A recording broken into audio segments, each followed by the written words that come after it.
So we get asked a lot about how to go about going on an out-of-state trip, and what to do or what to look for first. And I've got notes here because I don't want to miss something. But generally, the first thing you do is if you have relatives or a friend or some connection in a state that you may want to trap in, then that would be probably your first step. And if they're farmers, then even better. So, and that obviously gives you an immediate in normally to other farmers if you can get in with that particular farmer. So another one is if you don't have a specific out-of-state contact, if you got somebody that lives out of state that there's a family member and they live in an apartment, that's not going to do you much good.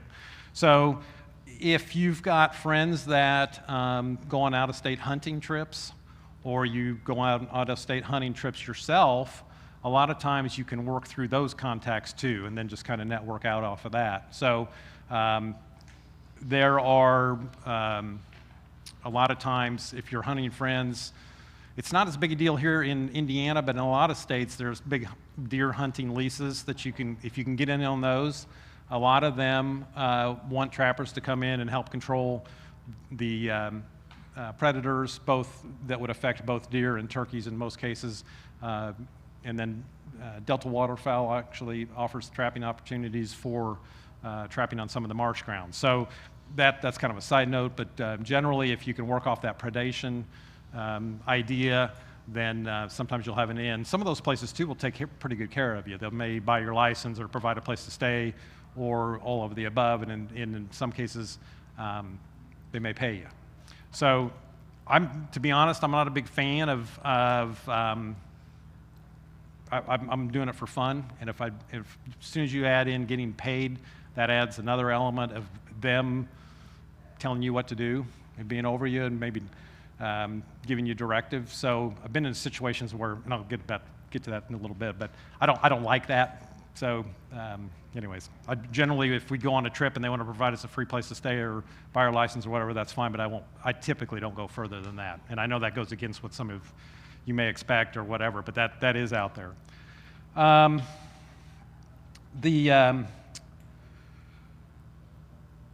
At that point, so you're still batting a zero. You don't have a connection, and you don't have a friend, and you're just not sure what to do at that point. So then there is a lot of state and federal ground and traps in states that you can trap.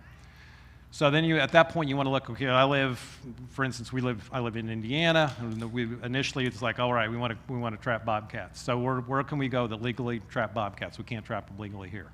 So we initially started in Kansas through a hunting outfitter. We did that 4 or 5 years, and then we kind of moved on. And then we didn't have a specific contact, and I started looking at other states, and I'd heard good things about Arkansas. So I started looking at Arkansas. So get the map out, get the regulations, make sure that things are going to line up for you for your equipment, what you have, so that you're not stuck buying different equipment or whatever. Started looking at Arkansas, and they got a ton of public ground. A lot of states have a lot of public ground, but Arkansas's got a lot. And looked at the regulations. If you're on national forest ground, it's basically just follows the state guidelines as far as what the trapping laws are. If you are on the wildlife management areas, depending on the state you're in, they may have a different set of regulations versus the actual national forest ground or even the state ground, or even the private ground. So you got to make sure on your regulations that they're going to line up with where you're at and what you're doing. The last thing you want to do is get hung up on an out-of-state violation. So there's trappers that take the out-of-state trapping very, very seriously. They'll start in the northern states, and these are guys that have developed ground over the years. They'll start in the northern states, and as the weather gets bad or whatever, they continue to just work their way south, and a lot of them will end up in the south or the southwest, or they'll do beaver control, or they'll do predator control in the southwest and work that route. So those are generally people that are, they're available to do it the entire season.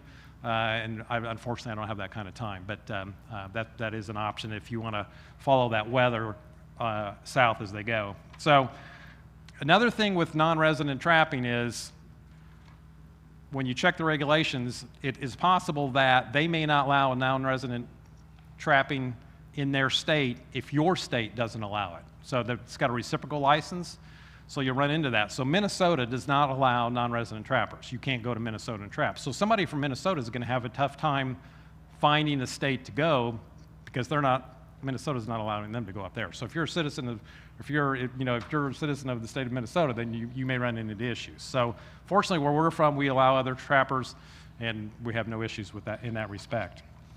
So when you're looking at public land, you start our first year going down there. We had some areas picked out. We go down, and we drove the area, and it wasn't what we thought. So we spent the rest of the day scratching our heads and just driving around properties. And 350 miles out later and 10 hours later, we actually came across some ground. We really liked it, had a good access. With the Forest Service roads, you could drive it for the most part, and that was going to work out. And we've actually gone back to that same property now for over 10 years. Some ground, when you get there, it's not like the map, doesn't look like the map or whatever, so you got to be flexible that maybe that's not going to work out, and you start looking at other ground within that same state. It's under the license, of that state. So non-resident licenses are not cheap. Unfortunately, they're fairly expensive. Some states require you to buy a trapping license and or also a hunting license. Arkansas does that. So some states, we've been to New Mexico, they just require a trapping license. You don't have to buy a hunting license. So, but their license is quite expensive. Arkansas, I go back to that because that's the state that we've been to the most. Their non-residents don't have, it's free. Trapping license is free there. Unfortunately, they charge the non-residents, and I don't blame them. That's just kind of the way it goes. So the other thing is when you're looking at the ground, how much ground's available there to trap. When you're at home and you're trapping at home, like most of us do, we're fitting it in between work. We're doing the majority of our things maybe on the weekend as far as setting it up, and then we're checking before work in the morning, so our time is fairly limited. When you're on a trip and you've got ground available to you, you want a bunch of ground. So, because basically what we do is we'll get there and we'll set traps the entire first day. Next day, check traps, and then you'll set traps till dark that evening. Skin what you have, set traps till dark the next evening, and we'll do that for 3 or 4 days until you work up a really good line, 10 dozen sets, 120 sets roughly. And then at that point, you're probably going to scale back and just basically run your line, because by the time you get your line run, once you have that many traps, and then you take care of your animals, generally it's going to be dark again. So the big thing is, it's not the same as trapping at home because your time is much more limited at home. When you're on those trips, that's what you're there to do. You're there to trap. So, and you got a lot more time, and you don't have the distractions of home life and family life like you do, So definitely keep that in mind. 1,000 acres is not enough.